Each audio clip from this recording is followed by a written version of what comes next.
حي على الفلاح.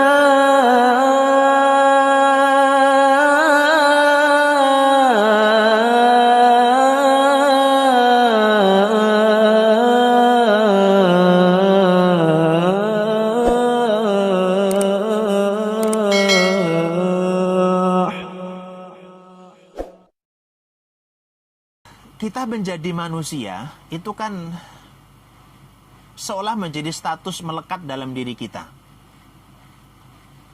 Tapi pertanyaan besar kita menjadi manusia saat ini tuh karena kemampuan atau karena takdir Allah? Kita jadi manusia saat ini berstatus manusia itu karena kita mampu atau karena kita layak bersifat manusia dan memang pantas itu, atau karena Allah mentakdirkan kita sebagai manusia. Nanti kalau kita naikkan lagi, status kita menjadi anak. Status kita menjadi anak itu karena keadaan kita sebagai anak atau karena kita memiliki kemampuan menjadi seorang anak yang baik. Nanti kita naikkan lagi, kita menjadi seorang suami atau seorang istri. Menjadi seorang suami dan menjadi seorang istri itu karena status yang melekat menjadi seorang suami dan menjadi seorang istri itu karena kemampuan atau karena keadaan gitu. Dan kebanyakan adalah karena keadaan. Karena keadaan saya sudah menikah, otomatis status di KTP berubah menjadi menikah. Berarti otomatis yang laki jadi suami, yang perempuan jadi istri. Tapi status itu tidak dibarengi dengan ilmu. Akhirnya status hanya status tanpa makna. Dan status itu justru memberatkan dia. Seharusnya status yang melekat itu diiringi dengan ilmu. Sehingga antara status yang melekat dalam dirinya dan kemampuannya itu sama gitu. Kita ini status sudah menjadi suami sudah lama, tapi belum tahu bagaimana menjadi seorang suami yang sesuai dengan diinginkan oleh Allah. Kita juga sama, ada yang sudah menjadi istri itu puluhan tahun, tapi belum tahu bagaimana ciri-cirinya atau bagaimana langkah-langkah menjadi seorang istri yang baik sesuai dengan syariat Islam. Dan bahkan status yang Masya Allah sangat luar biasa adalah status kita menjadi muslim dan muslimah.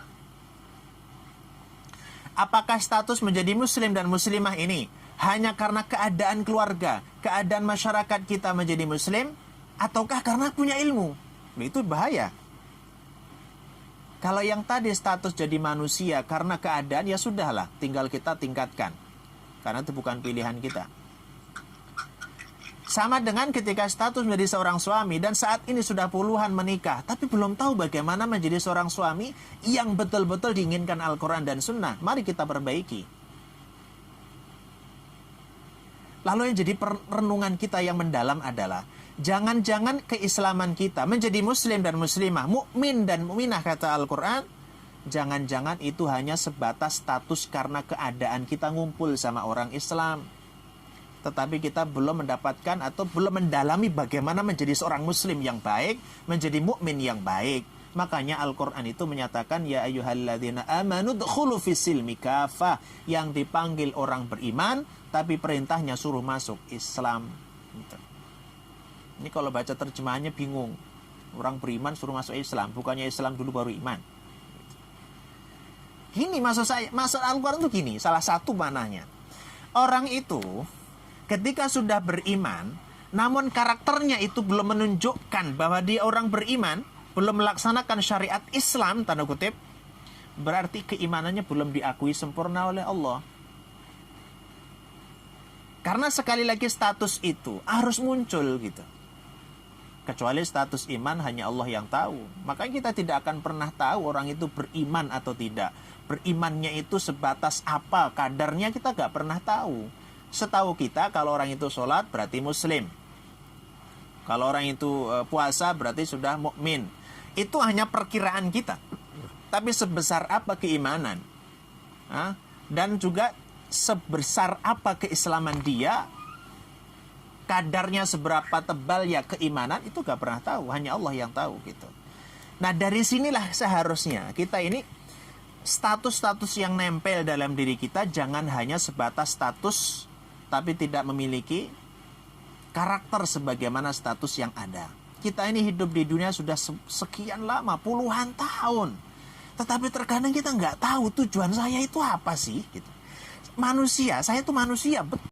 Misalnya gini, status seorang pemimpin misalnya, tapi dia tidak tahu saya itu pemimpin, tugas saya ngapain sih. Terus kalau sudah status pemimpin itu seharusnya harus apa yang ada dalam diri saya. Itu kalau nggak mengetahui, nggak akan ada dampak apapun dalam kepemimpinan. Apa yang ada dalam diri saya, itu kalau nggak mengetahui, nggak akan ada dampak apapun dalam kepemimpinan itu. Sama. Manusia kalau tidak dipahami dirinya mau ngapain, dan dia itu sebetulnya status manusia itu tujuannya apa, rohnya apa, core-nya apa, nggak tahu. Ya nanti tidak akan berbuat layaknya manusia. Mulia sudah Allah berikan Al-Quran, sudah diberikan hidayah Islam. Kenapa kita tidak muliakan dengan Islam itu? Harapan besar kita setelah Ramadan adalah kita menjadi duta Islam. Siapapun orang yang melihat, orang kafir melihat kita, itulah Islam. Jadi keluar Ramadan kita jadi duta Islam. Kalau pengen orang yang mengetahui Islam secara kafah, lihatlah orang itu. Dia tertib, dia sopan, dia rajin, dia bersih dan seterusnya. Kita tampilkan Islam itu sesuai dengan status yang ada dalam diri kita. Nah itulah, dengan cara itulah kemudian status kita tidak hanya sebatas status, tetapi juga penuh dengan makna. Kita muliakan status kita dengan Al-Quranul Karim, mumpung di bulan Ramadan, dan silahkan status kita ditingkatkan dengan ilmu, sehingga menyesuaikan dengan status yang ada. Demikian, semoga Allah Subhanahu wa Ta'ala memudahkan merubah diri kita menjadi yang lebih baik, sehingga kita menjadi derajat kita sebagai orang yang bertakwa, orang yang bersyukur, dan mendapatkan hidayah Allah Subhanahu wa Ta'ala. Hadanallahu wa iyyakum. Assalamualaikum warahmatullahi wabarakatuh. Saya kembalikan ke moderator. Alhamdulillahi Rabbil Alamin.